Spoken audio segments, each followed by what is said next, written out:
Leviticus chapter 5. If anyone sins because they do not speak up when they hear a public charge to testify regarding something they have seen or learned about, they will be held responsible.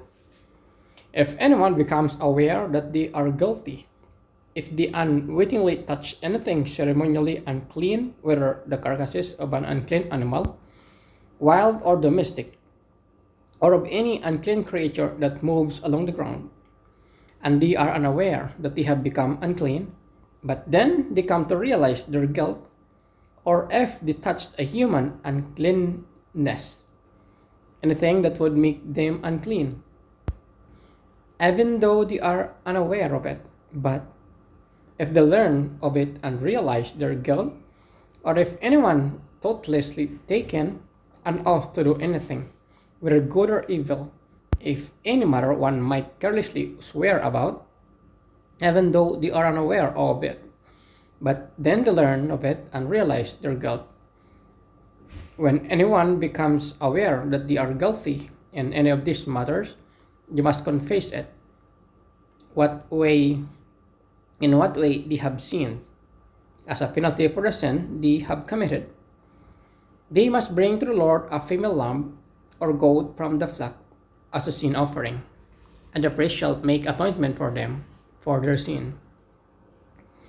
Anyone who cannot afford a lamb is to bring 2 doves or 2 young pigeons to the Lord as penalty for their sin, one for the sin offering and the other for the burnt offering. They are to bring them to the priest, who shall first offer the sin offering. He is to wring its head from its neck, not dividing it completely, and is to splash some of the blood of sin offering against the side of the altar. The rest of the blood must be drained out at the base of the altar. It is sin offering.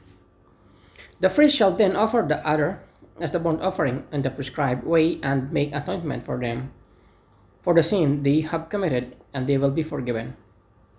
If, however, they cannot afford 2 doves or 2 young pigeons, they are to bring as an offering for their sin a tenth of an ephah of a finest flour for the sin offering. They must not put olive oil or incense on it, because it is sin offering. They are to bring it to the priest, who shall take a handful of it as a memorial portion and burn it on the altar, on top of blood of food offering presented to the Lord. It is a sin offering. And this way the priest shall make atonement for them for any of the sins they have committed, and they shall be forgiven. The rest of the offering will belong to the priest, as in the case of the grain offering. The guilt offering. The Lord said to Moses, when anyone is unfaithful to the Lord by sinning unintentionally in regard to any of the Lord's holy things, they are to bring to the Lord as penalty a ram from the flock, one without defect and of the proper value in silver, according to the sanctuary shekel. It is a guilt offering. They must make restitution for what they have failed to do in regard to the holy things, pay an additional penalty of the fifth of its value, and give it all to the priest. The priest will make atonement for them and the ram as a guilt offering, and they shall be forgiven. If anyone sins and does what is forbidden in any of the Lord's commands, even though they do not know it, they are guilty and will be held responsible. They are to bring to the priest as guilt offering a ram from the flock, one without defect and of the proper value. In this way, the priest will make atonement for them for the wrong they have committed unintentionally, and they will be forgiven. It is guilt offering.